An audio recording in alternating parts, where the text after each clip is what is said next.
This is Quakecast 61.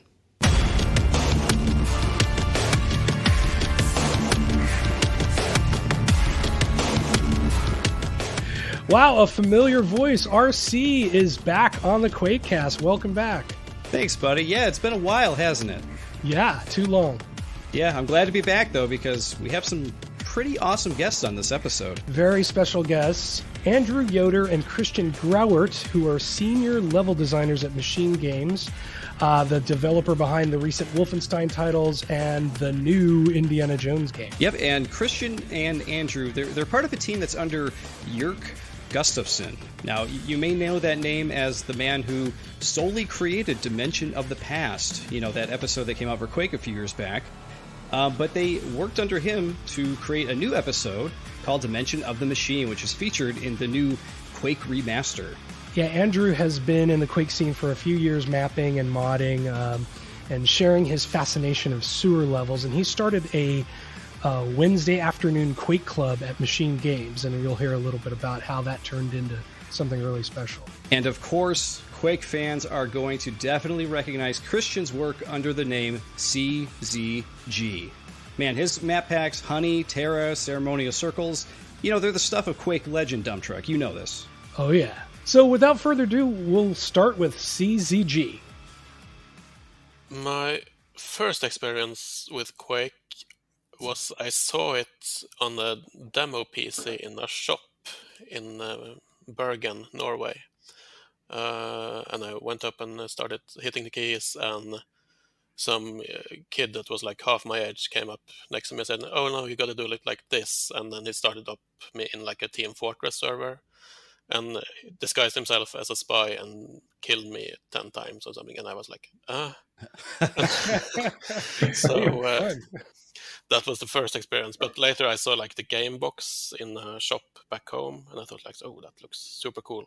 I want that one. And then I got that for Christmas later. And yeah, that's pretty much how it all started. So how did you start mapping then? When I first got Quake, I started like making little drawings on graph paper, and I had like the paper manual that came with the game. I did like little annotations, like if there's like a fiend here, like I'll write an F on the map, like some stuff like that.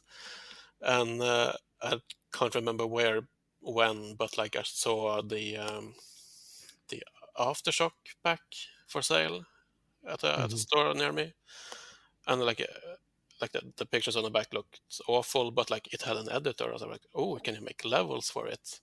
So I was like in the shop with a friend. I was like holding Aftershock in one hand and Tomb Raider in the other hand, and my friend was like, get Tomb Raider. I was like, I maybe want Aftershock instead.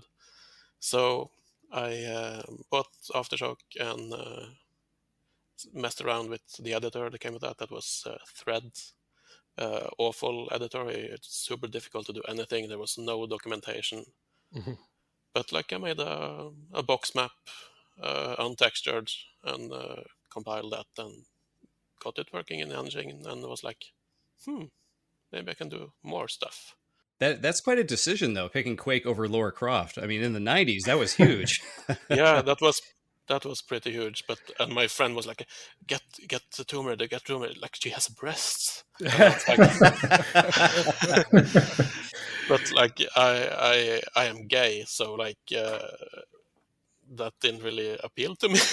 Right, you're like, I'm good on that. Yeah, like no, I don't really care about that, but okay.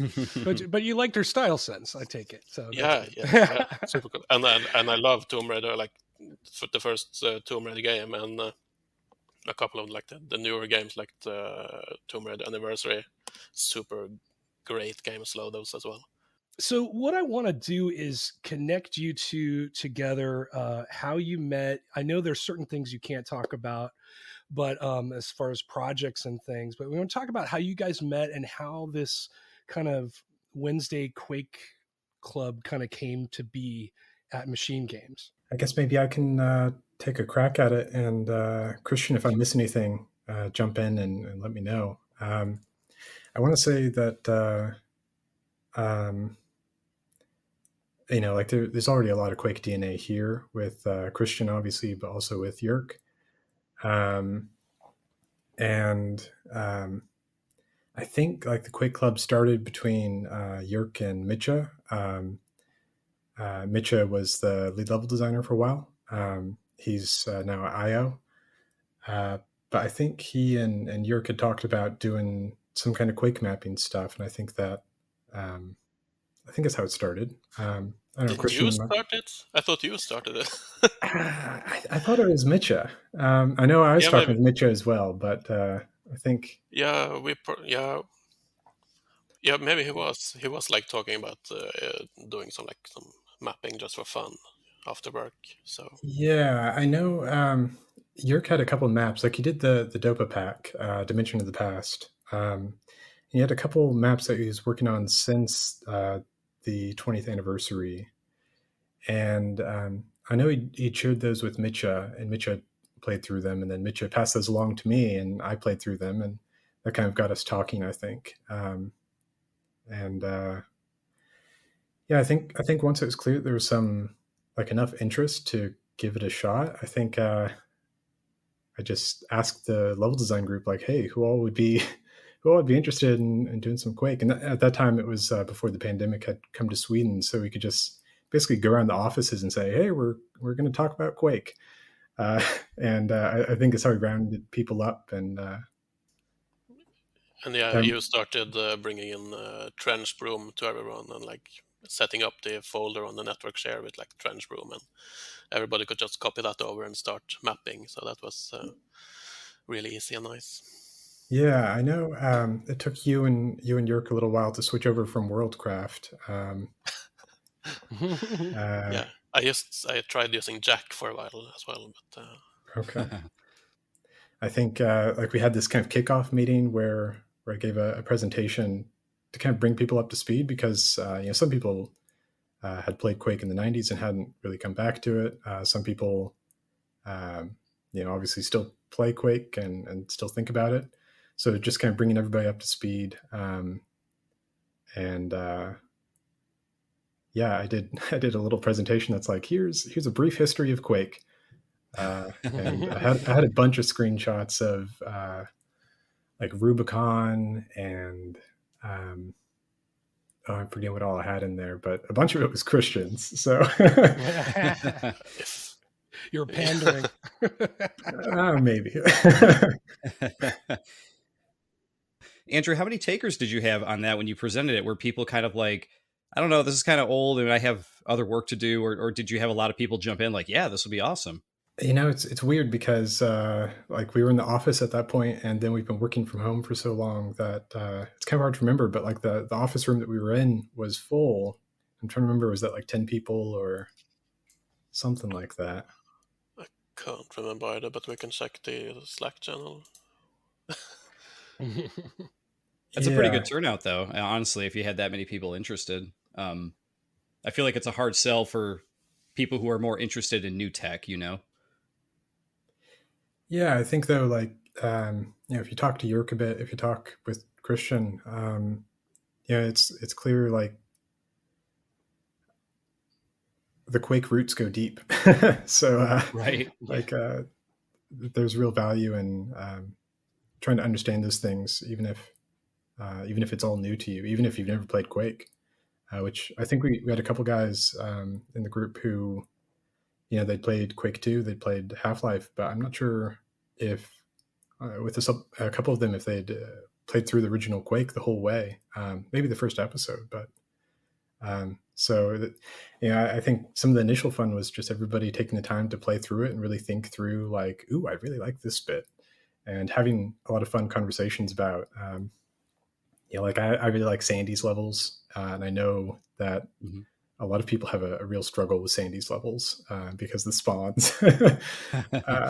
But guilty. It was really fun just talking through and seeing what different people liked, what they reacted positively to.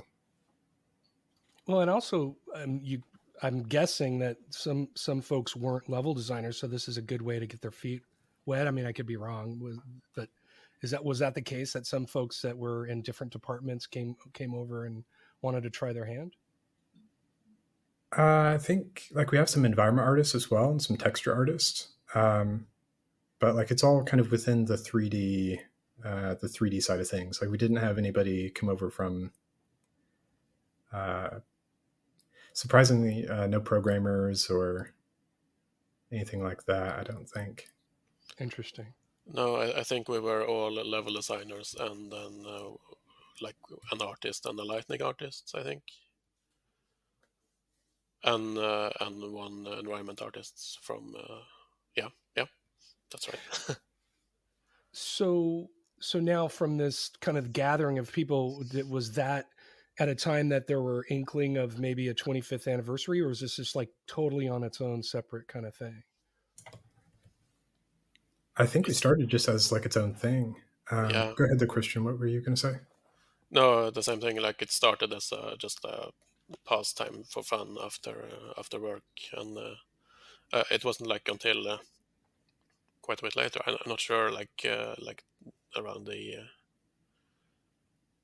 I can't remember when it was, but when Jark came and told us that we're thinking about doing like a re-release of Quake, and it would be cool if we can like make another episode for that. That's when it started like getting a bit serious. Yeah. Right. I mean, yeah. What was the response? I mean, were people excited or freaked out? I think a little bit of both. I think like for Yerk, you know, when he initially said, "Hey, maybe we should do something for this," I think he was thinking like, "Yeah, I could do another Dopa," basically. You know, like if all of us had said, "Oh no, that's too scary," I think Yerk would have been happy to put a pack together. But you know, enough of us said, "Sure, let's give it a shot." That yeah, it turned into something, I think. And I wanted to chime in too and ask before we pass up anything about Dopa. I mean, Dimension of the Past came years before the pandemic hit, so I'm assuming you guys had this club going for quite a while. No, Dopa was entirely Jark's own creation from Oh, it was? long. Okay. Yeah, he had been like working on those levels for like almost a decade or something, and finally, like when they was it for the 20th anniversary, he like gathered them together and just made a pack from them and ready to release. So those were like old devils that he had lying around. Interesting. I wish I had levels like that lying around. Yeah, that would really explain why Dopa and the newer episode they feel completely different from each other. Yeah. Yeah. Yeah, Well, Jark had like those old Dopa maps. He had like built them targeting the original software Quake. So he had right. like he had like a set a limit for himself of like 700 polygons per scene, and it was like really like basic, simple scripting and everything. So I think it was like one of the fun things with the new episode is that, you know, we were kind of pushing back and forth, like how traditional do we need to be with this, or you know, how far is too far and no longer feels like Quake. Mm-hmm. And I know like Yerk originally coming from like the Dopa perspective, where everything's very strictly following the original limitations. I think he was a little bit on the conservative side at the start, but I think he saw some of the stuff that that the rest of us were doing with like colored lights and fog and stuff like that. And he said, "Ooh, okay." And yeah, he kept messaging me like, "Oh, I made this scene that has like 1,000 polygons in it. Do you think that's going to be okay?" And I was like, "Sure, go for it." So I take it he hasn't seen Forgotten Sepulchre or some of these other things, but that's hysterical. So then Yerk approached you. Now, how did the design of the overall episode kind of shake out? Did everybody kind of say, "Hey, I want," because I guess there are 5 portals, 2 maps each portal, unless I'm getting something wrong. But so how was that work kind of distributed among the gang, and how did the design meetings and all that stuff go? Well, you probably noticed that there's actually 6 portals, but the 6th one is completed already. So I think our initial plan that we're going to make like 6 2-map episodes that would be connected by a hub like that, and like because we had like enough people to like cover each episode like with enough workload for each person. But in the end, there were a couple that had quit and also weren't like able to completely finish their own levels. So we like compressed them and condensed them together into like the 5 episodes that we got today. I think there was an earlier point where you really wanted to do a linear episode, like the traditional ones. And I think the hard thing there is you have to plan the whole weapon progression for all the maps. And also, like consistency becomes a lot more important in the whole linear structure. And I think oh, go ahead. Yeah, that's another thing that was nice with having like the separate episodes is that like each episode can be its own completely different style and theme, and we don't have to like think of an overall narrative or anything like that. We just make whatever we want in 2 maps and that's it. Yeah, and I think like our initial approach, I think like even before we went for like before we said, hey, we're doing this episode, I think our approach was like, hey, everybody just make stuff, learn the tools, have fun. That's kind of where the disconcerting unease packs came out of, is a lot of just hey, let's have some fun. It shows. Definitely. Yeah, I think if we tried to structure everything as like one big linear experience, I think probably would have felt more inconsistent and would have been a lot harder. So I think it worked out. Well, what I like about it is kind of like I hate to use a goofy reference, but like a box of chocolates, right? You never know what you're going to get.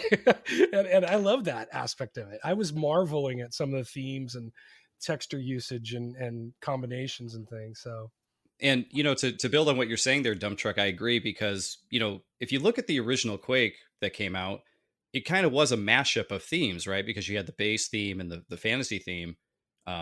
So you had those two things like kind of competing, and I know people discuss that at length, on the internet and whatnot. So seeing a new episode come out that has several different themes, it's almost like an evolution, really. Yeah, I think one thing that a couple of the episodes really succeeded at, like Christians in particular, and also like the realm of the astrologers, is combining the more medieval ruin stuff with the tech stuff. And I think like in the original game, there's something there in the narrative, but like it's not ever explicit, like what's connecting these worlds together. And I think like episode 2, Realm of the Blacksmiths, and episode 5, is it, the Astrologers, both of those tell a lot more grounded stories about the connections between the tech stuff and the ruins, and I think is awesome. Like it's it clarifies for me a lot of what was already going on in the base game, but just not very clearly. I was looking at Witch Tape earlier, by the way, Christian. Now, obviously, I think I mentioned to somebody on Quake Mapping, I said, if you want a sneak preview of what, Christian did in the new episode, take a look at Witch Mixtape. And were those things you were just playing with earlier and then they kind of made their way in because they're just such on a massive scale in your maps in this pack? I'm not really sure. Like I don't really have any like design philosophy that I subscribe to, but I've been trying to like push having always mixing themes. Like I started to find it like, kind of boring if a level just has one thing going for it. Is if they're like, oh, I'm going to make the royal palace, and then it's just a royal palace, and I don't think that's very interesting. You got to have some sort of upset or some sort of edge to that. Like the royal palace, but it has almost fallen into a volcano or something like that. So I always try to think of levels I design now as it's this, but it's also this. So you always get like this combination of several things happening at once, and I think that really helps with both the theming and the look of the level, and also with like interesting possibilities for gameplay. If you do like a level that is like set in a specific place, you're kind of locking yourself into the rules of that place. But like if you set a level in a specific place, but with this twist on it, you can like do whatever you want, really. So that's really liberating, and something I really try to do with everything these days. That's very cool. So you're kind of a jazz maestro of mapping, I think. You can improvise and and bring themes together. That's cool. Sorry, that sounded really horribly fanboyish, but That sounded super weird. I do think, though, like what I really love about the mix of themes is that when done well, when done poorly, it's like with my two maps, I've got a mix of like the concrete tech base, and then there's like the ruins underneath, but like you don't really get a clear like what is the relationship between these things. It's very abstract. I think players like may not even realize that a transition happened between the spaces, which makes it like a weird kind of dream logic. But I think, Christian, what you're getting at is like these things are talking two different languages and they're in conflict with each other. And you see it in your episode where there are this tech that's bursting through the walls and cables that have been like attached onto things, and there's a history to it, right? Like the tech came after, and it's doing its own thing in conflict with the rest of this. I think like it's not just having the two themes; it's getting them to talk to each other, which is a whole lot harder than just saying it. Yeah, but you can just like make one of the teams be like it's falling into a pit, and then you're done with. That's very true. I'm curious with all the different themes that were squeezed into this episode here. Considering Quake has literally been out for 25 years now, it would almost feel like everything has been done. But there's definitely been, there's definitely some new things going on in this episode. So, what did you guys use as inspiration for building these maps? I mean, were you just talking a lot, giving each other a lot of feedback? Were there certain other games or earlier levels of Quake that you guys looked at for inspiration? How did you come up with some of these? Andrew? Yeah, so I think like we all have a different approach to it. I'm really gameplay first in a way that isn't always like player experience first. Like I think with my maps, I built out, I used the prototype textures, and I didn't really have the theme figured out or the story of it, and I built combat spaces, and I'm pretty happy with how those turned out. But I know for other people, especially like the people who hadn't done Quake mapping before, Anton, who did the episode 5's first map, where it's the prison spaceship. Anton said, I want to make a prison spaceship. And, for me, I'm thinking like, oh my God, that sounds hard. I'm going to make my safe little combat encounters in boxy rooms. And Anton's like, no, prison spaceship. And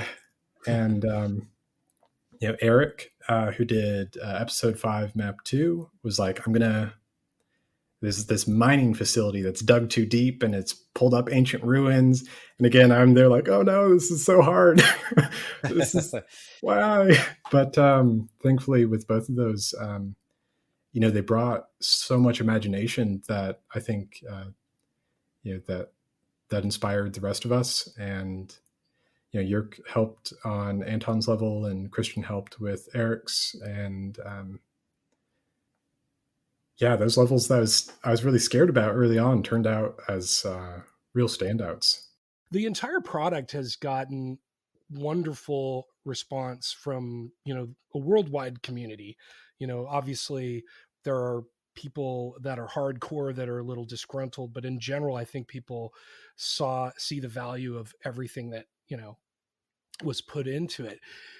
Uh, I don't know if you guys can talk about that, but how did, like, besides your coming in and saying, "Hey, we're doing an episode," what other considerations were there? Did you know there was going to be kind of enhanced lighting, or did that just kind of slide in later? Because all that stuff's really great. I love the new stuff. It's so tastefully done. So talk about some of those new assets and some of that new tech that made its way to you. Well, from the beginning, we weren't really sure if we were getting a new engine or not, so we were just developing on Quakespasm. But after a while, we figured out that it were working with Night Dive on putting Quake into the Kex engine or the Kex framework. And in the beginning, it was just like the base Quake engine with like no extra features, but like slowly it started trickling in dynamic lighting and like also like behind the scenes stuff like the localization of strings for the international market and stuff like that. So like they came out gradually for us, so we could like slowly implement them. And yeah, a couple of things like the dynamic lighting maybe came in a bit late for us to like really super utilize it, but still we managed to get some good use of it, I think. Definitely. It really pops in certain areas. Yeah, it's not overdone. It's not like, some people getting new toys, and so that's almost a good thing, right? Overall, the production, like, how long did you, like, was this an accelerated schedule, or did you have some breathing room and just kind of, was it a hurry up and wait kind of thing? Because I know tech and development, is crazy. So was this a quick turnaround, or did you, what was your kind of work situation like? With things like the dynamic lights, we were able to test with, like, that's the nice thing about modding compared to like actual game development.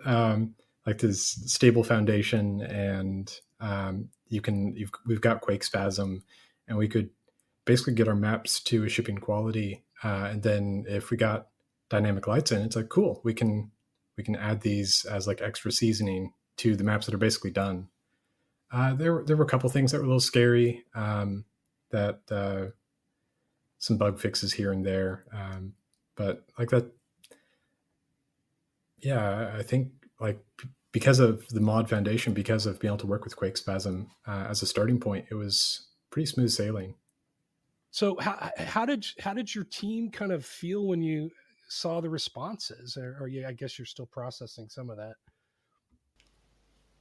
It was awesome. It was super fun to like see all my friends on Twitter like raving about it and being for the most part being very very positive and happy.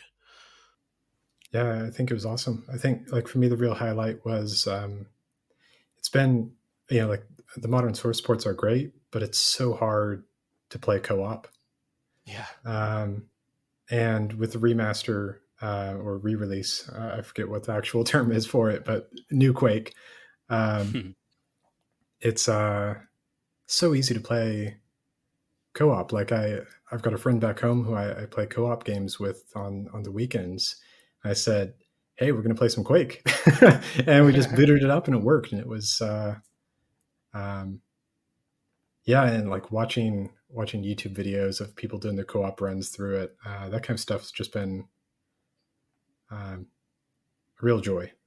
Yeah, and I know that was one of the things that Dump Truck and myself were most excited about, because we do, co-op playthroughs on my YouTube channel, and, every now and then I'll be like, hey, you want to do one? And he's like, yeah. And he's like, okay, hold on, I have to set up a server, do this, do that.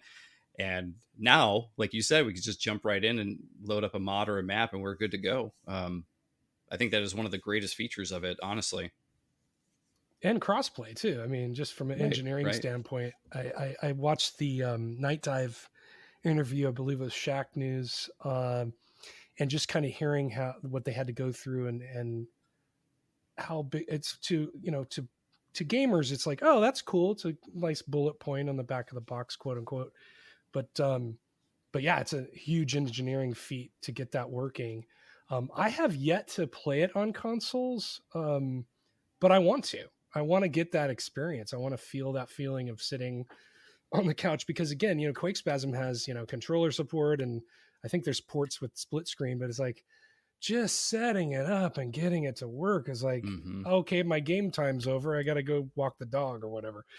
So it's a beautiful, like, you can't put too much value on the ease of use. So it's been, as just a fan, and I am in the camp of, might eat my words one day, but I'm in the camp of, I don't really want a Quake 1 reboot. I mean, depends on who does it. But so this product is, and this release is just the sweet spot. And I think it deserves all the accolades it's getting, and people love it. And it just being in the Quake community is so exciting. It's like the next couple days after the release, we saw dozens and dozens of people coming to the Quake mapping Discord. And now we're having speed mapping things with 20 or more, entries. It's insane in just this short amount of time. So good job. You brought Quake back from obscurity, relative obscurity. I wanted to chime in and just say, hey, those are Dump Truck's words. If anybody out there is working on a Quake remake, I'm open. So right, no, I'm open to it. I'm not I wouldn't dismiss it out of hand, but totally depends on who was doing it. I know one of the concerns that I had between the episodes, guys, was, if you play through episodes 1 through 4 and then play Dopa, most of that feels very old school Quake. And then you jump into Dimension of the Machine and it feels like a completely different animal. Was this sort of a conscious decision? Was this based on sort of like releases that have come out the past 10 years that, to make this, a bit more difficult, add a lot more complexity to it? Was there a lot of decision-making in process for that? I think, like a lot of us have played Arcane Dimensions, and obviously, there's a lot to like about that. I think that we were trying to find a good balance, again, between like something that felt respectful of the original, like Dopa, where it's very strict and kind of conservative to the limits, but also gave it, we were trying to find a good balance between those things, and also like production realities. Forgotten Sepulcher, I can never pronounce it right. Like that map is incredibly detailed, and must have taken a really, really long time to build. So we were trying to find a balance that also made sense for the amount of time that we had. If we wanted to do every brick a brush, then we probably wouldn't have shipped with the set of maps that we did. I don't know, Christian, do you have any thoughts on that? Only thought I can have about that is that I think we decided pretty much from the beginning, or at least Jarek really wanted for like this episode to be difficult and be like a real challenge for people to like, because like the original episodes of Quake are like pretty damn simple, really. So really stepping up the difficulty was definitely one of the things we wanted to do. In the end, I think maybe only Jarek's levels were the ones that really got bone hard with the difficulty. But I think overall as well, we tried to like really take that a little bit more than usual. But yeah. Well, overall, difficulty aside and everything else, it turned out great. It's a great episode that, it's officially part of the game now, which is super cool. Follow-up question to that, though, is that buried in the menus, you can actually download and play Quake 64. Where did that come from? I don't know. I guess they like had that available and just put it there and then added a fun little post-processing shader and like, yeah, this is Quake 64. It was a fun surprise because it wasn't even mentioned in the announcement at all. And then you go into the menu and you're like, oh my God, I could download Quake 64. That's pretty fun. Yeah, it's a nice little surprise. Christian, you've worked on some massive titles, as has Andrew, and what are some of the design kind of habits that you brought from AAA and modern stuff where it's all meshes and crazy detail and you have environment artists? What are some of those kind of production and design aspects that you brought back to Quake, or did you just kind of went back to basics? Like when I used to do Quake mapping back in the days, I always thought like, oh, copy pasting stuff. That's lazy and it makes for boring results, and you shouldn't do anything like that. But now I have really come to the conclusion that sure, make one super nice detailed like module and then copy paste that around and like add a crate here and there, and it will look really great anyway. Like people won't notice that it's copy pasted, or they will notice that it's copy pasted, but they won't care because it will look great anyway. So that's one philosophy I've picked up from AAA development. And another one is like keeping much more in mind not letting the player get too frustrated. Like have some sort of escape for them if like if they get stuck somewhere, like provide an option to make it easier for them. Yeah, I think on that note, like we definitely like I think as a whole, the pack is a harder set of maps than vanilla Quake, but I think like we're harder in terms of enemy count and like some of the encounter design. We aren't doing as much. There are a couple exceptions. We don't just like randomly throw spawns at you out of nowhere. I think Don't we? we do a couple times, but like it's for laughs, right? Like it's they're And it's joke always spawns. funny. Yeah, I always laugh. Me too. It's my favorite enemy in the online. Every time We're aware. every time I see a video playthrough and like a spawn pops in and the player goes like, "Oh, you!" Yes, yes. Andrew, how about you from AAA? I know you're the big blockout guy, and I know you're the swamp guy. So, but what did you bring? What did you bring from AAA down to Quake? Yeah, I mean, I think it's like I said, it's making sure not to be too mean, making sure that that when there's a trap, the player can work their way out of it. Making sure that like you don't have to actually save scum to get through. I think it's that kind of stuff mainly. One thing that I still struggle with is like every time I come to the question, like, have I made this too hard? The answer has been yes, you've made it too hard, and that's true, and that's been true in like professional work as well as Quake stuff. Yeah, it's pretty amazing how blind you become to your own difficulty. So, like when I set up difficulty levels for Quake level, I set up monsters and items so that I can finish it myself pretty easily, and I set that's the hard level. And then for medium and easy, I like remove monsters and add more items, and that usually turns out fine. Less spawns. Yeah, No, I do want to no. say that one of the things that like we had QA on board, so we had like they're all credited. So it was Dennis, Sabina, and Pierre. I want to say. I hope I'm not forgetting anybody.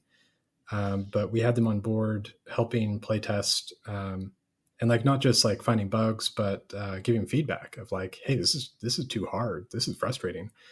And I think like we had a pretty modern sensibility to how we did playtesting and iterations on the maps.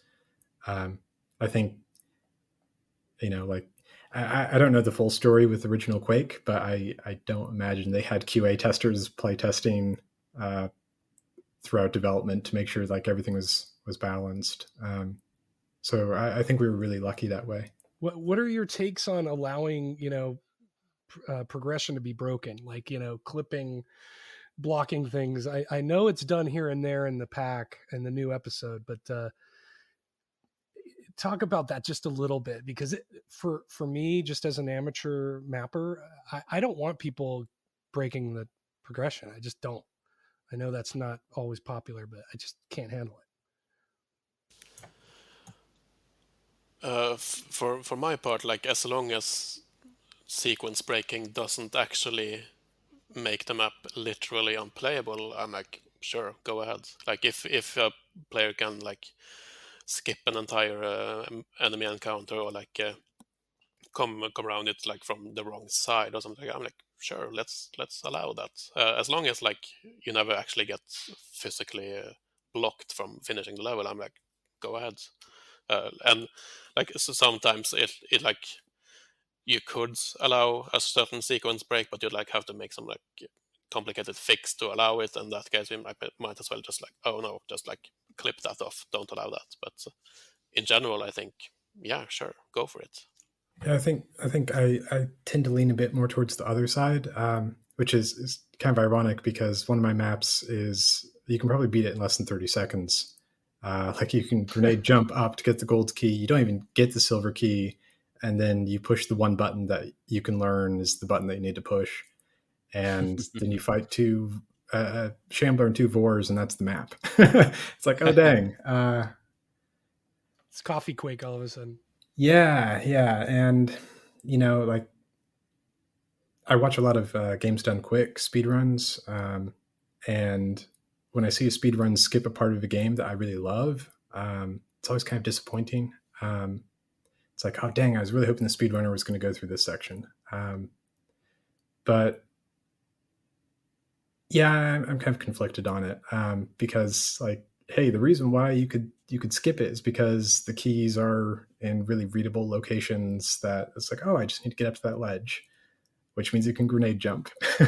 So yeah, I know where you're coming from though, Andrew. I've definitely watched some of those speed runs before, and I always feel that way too, where they're like, yeah, this is a glitch run of whatever game, and they find that like, yeah, if I jump through this one area of the level, I can actually skip to the end and kill the boss. And I'm like, okay, it's cool, but I don't know. Is that a speed run? I don't know.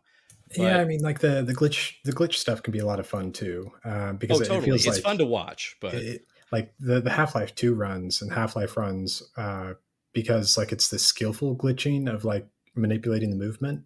All that stuff can be really exciting to watch, and I feel the same way with like Quake speed runs, where it's a lot about the movement.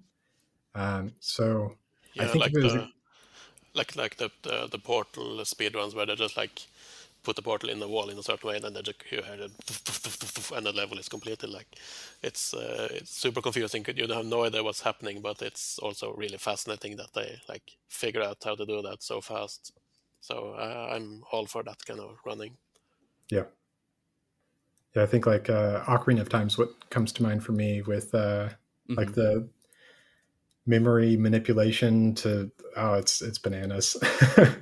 Yeah, that's some serious reverse engineering, and I can't imagine how long it took, or if someone just lucked upon some of those things. Right, it's crazy. I always laugh at the ones where they have the cartridge and they're like, oh, if you set the cartridge just like halfway into the machine, then you could do this. And I'm like, yeah, I don't know if I consider that speed running, but it is cool. But yeah, I've seen some of these Quake videos that you're talking about too, where I watch people like run through an episode in like 30 seconds, and you're just like, oh my god, like how did they figure that out? That is insane. Yeah, and I guess like the balance is that's not going to be the casual run through. I think I was watching. I'm forgetting who it is. Speedrunner Draku, I think it was Draku who did his playthrough of our episode, and he did the grenade jump sequence break on my map, and I was like, oh no, you skipped half the map. But I went back and played it and like had the actual full experience. But like I think for most people, you aren't going to do the sequence break in your first couple playthroughs. So like it's okay. I want to ask Christian about something. So I looked back at your Quadicted page, to see, take a look at all your maps, and I'm like, oh my god, I definitely haven't played all your maps, dude. But there was one thing where you kind of dropped off. I think it was maybe 2008. Most likely, you had a career and a life and a job and everything, and then you came back. I think it was 2020, and so how was it? Kind of, had you always mapped for Quake, like just on the side or fiddled around, or did you really put it down for all those years and come back? I think what happened is I kind of got a bit fed up with gaming. During that time, the kind of FPS games that came out, I was like, I don't care about this. I'm not interested. I don't want to play this. So in general, I kind of like completely fell off the wagon in terms of gaming. I just wasn't really interested in getting anything or playing anything. And it was like that for a couple of years. And then I started playing Dark Souls. and that kind of like was my, or like showed me that gaming could actually still be something fun and interesting. So I think like after I'd been playing Dark Souls and Bloodborne for a while, I started making that like a Dark Souls mod for Quake. Haven't gotten anywhere playable with that, but Oh, it come was on. but it was like a fun dream to have. Like I think I'm blocked because I don't have enough like spare variables to store the player state. But that was something I was trying to do for a long while. But yeah, I didn't really do much Quake mapping during those times. I don't know what I did instead. Don't think I did anything noteworthy. I think you were making some games, right? I mean, that's the thing, making videos for Quake and stuff. I'm an editor, so sometimes the last thing I want to do when I'm done editing is go and edit something. So I get it. You get kind of fatigued just combined with like working with games and also like there not being any games released that you cared about. So it was like was a bit depressing, but it's getting better. Did you have any inkling that Honey was going to be what it became? I mean, it's people talk about it at least once a week, if not more than once a week on the Quake Mapping Discord. It just comes up all the time. Super influential map. Did you have any idea what you were doing at the time? I kind of did actually. Like, not to be lame, but I kind of knew that it was going to be a pretty special set of maps. And just to make that clear, like a lot of the maps released later years have, of course, surpassed them in all possible ways. But I think like when they came out, they were like, yeah, this is pretty new and exciting. So I think I knew that when I was making them that it was going to be something. But yeah, it's nice to see that, or nice to hear that people are still talking about them. So that's good, I guess. Yeah, it comes up often, quite often. So that's great. I could talk about mapping all day. I don't want to dominate too much here. No, you're fine. I actually wanted to chime in and just ask CZG. Of all the maps that you've released, I this is sort of like the Entertainment Tonight question, but it's kind of like, of all the maps you created, what is your favorite? Which one is your least favorite? Like, is there one you look back at and you're kind of like, oh God, I can't believe I released that, or that kind of thing? Ooh, hang on, I need to open Quadicted and check out my own list. Oh, that's okay. I could definitely answer mine because I've released a couple maps and I can say both of them are terrible. So don't play them at all. Oh, that's not true. It's totally true. But you've released maps like since the game came out almost. So, I mean, you have so many to choose from. Most of them are like terrible speed maps though. But you've got 100 brush map in there. I can't remember the name right now, but it's so impressive. That is such a cool map. It's pretty. It's one of the 100 B ones. I can't remember the name of it right now. I think the one I'm most happy with is hang on, I can't remember the name of it. Terra. Actually, I think that one is the one that I'm most satisfied with in the end, because it's just like such a simple set of maps with pretty like standard looking themes and no fancy gameplay. It's just like nice little compact maps that work well. So I think that one's my favorite, maybe. Least favorite, I'm gonna say CZG 07 is so overhyped and terrible. I'm like kind of embarrassed that it exists. That's funny. I That's always like these questions Insomnia? because Insomnia? yeah, Yeah, Insomnia. it's I always terrible. like these questions Oh. because people will hear that and they'll be like, "Oh, Insomnia is my favorite." You know, they'll laugh at that. You know, I know so. at least one person who loves it. Yeah, that's Oh, funny. We did a were whole you- jam. No, I think Ionis is a big fan because we did a jam. We did an Insomnia jam. Maybe you don't know about that. That's why I'm laughing. Oh, damn. That's funny. Oh, Yeah, we did a whole thing. but did you mean to ask me what other levels from other people I like, or? Yeah, that's actually a great follow up. Yeah. Are there other maps that you've played that you just are in My awe of? absolute favorite map I've ever played in any game is Cecina Bound Peep from Rubicon Rumbleback by MFX. Such a great map. I just love everything about it, from the style to the gameplay to like the how it all connects together. It's so fantastic. Love that one. Yeah, speaking of Rubicon, you had a hand in Rubicon too, right? Sense of scale. That what a great project. You want to talk about that for a minute? You know, like how that came about. And Not I'm trying that to much.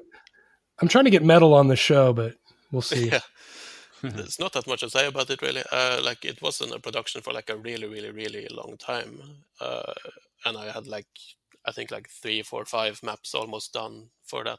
I threw away because John kept like one-upping me with his designs. He was like doing this super cool, like kind of like high detail but like low fidelity kind of design he was doing. So like everything is super detailed brushwork, but like simply textured, and like it kind of like blends together really well. And I was like, I want to try and make something that echoes that a bit more, and I like started maps over and over again. But yeah, I think the final map I made in the end turned out to be all right. It's pretty good. Yeah. Yeah, that's one of those landmark packs and landmark moments. And yeah, Rubicon Rumble Pack is staggering too. It's like what a follow up. So you see that competition, that friendly competition, that respect you all have for each other. You know, back from Funk and Terrafusion days and everything. I mean, do you ever kind of pop in and look at Funk message board or go on IRC or anything? I have looked at it now after we did the Quake release. There's not much happening there these days. It's very quiet. Yeah. It's very quiet. So yeah, I don't have any reason to go there anymore. I'm not on Discord or anything either, and I guess the IRC channels are dead. I guess I don't know. Well, you know, I don't want to say end of an era because Quake is eternal, right? Quake is forever. But yeah, I mean, it's definitely kind of morphed over the time. I'm super delighted, and with all the there's just too many maps now. We're kind of getting not Doom. We'll never approach Doom as a community because there's just so much content, but it's kind of getting like that where you just can't possibly play everything that's released anymore. And it's things like Arcane Dimensions and now this Quake re-release that are kind of the catalyst for all that. So it's fun, And we see a lot of developers, who level designer pros that come in. I mean, Ball has never left. That's the one person in the community I think has never left. I don't think. Yeah, he goes way back. Well, I guess we should start wrapping it up. But I always offer to folks when we're doing the interviews. First of all, RC, if you had any other questions, that you go first. But you guys, if there's anything we haven't touched upon or anything that's you'd like to say about the re-release, the floor is yours. I guess I'll snip in this question here real quick, Dump Truck. Yeah, I just wanted to know from you guys, having said everything we said about the remaster and Quake's history and everything here, what can we expect from Quake in the future? Do you guys think there might be some more episodes or anything like that, or do we not have any plans just yet? There's your answer. Well, there is that add-on menu, so I don't know if anything's gonna appear there, but I don't know. Maybe. Tantalizing. Maybe's good enough. I mean, Yeah.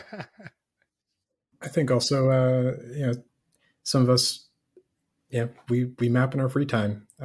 So, we did kind of the goofy, disconcerting unease packs. That's just kind of a fun thing.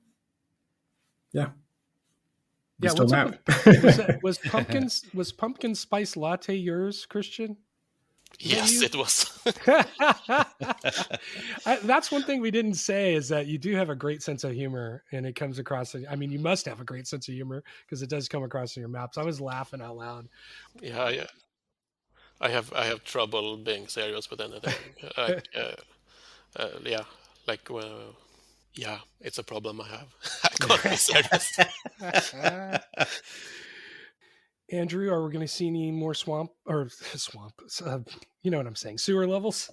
Yeah, I was thinking like now that I've got, I mean, I guess like in a way the maps I did kind of are sewer levels. Maybe. Ish. Yeah, it's questionable. Yeah. There wasn't too much water. Yeah, it's not definitive enough, right? And to be a good sewer level, it needs to feel like, I'm in a sewer. Now, one of my first thoughts was like, hey, now this is out the door. It's done. I can make some sewer levels again now. I haven't actually started in on any sewer levels yet, but I don't know. Maybe I feel like I need a good breather after that, but maybe in the future I'll do. I'm kind of tempted, like, man, I haven't done an episode yet, right? Like I've done standalone maps, I've done speed maps and jams, but like a whole episode of sewer levels, that's for me. As long as you have some spawns in there, you're good to go. Oh yeah. And Christian, so I guess we're not going to see a sequel to Insomnia anytime soon. But please keep making Quake maps. I mean, definitely. Please, both of you, obviously, and the whole team. And I got to say, for the folks that didn't make it to the interview and everything, really stellar work across the board. And it's just, you can't have enough Quake. So hopefully we're going to see more in that add-on tab one day. I hope so too. That's it for this episode. I want to thank Andrew Yoder and Christian Grauert for joining us today and being generous with their time. And thank you to RC for being a great co-host. I miss doing the shows with you. Also, thank you to Michael Markey for this fantastic theme music. And most importantly, thank you, listeners, for enjoying this episode of the Quakecast.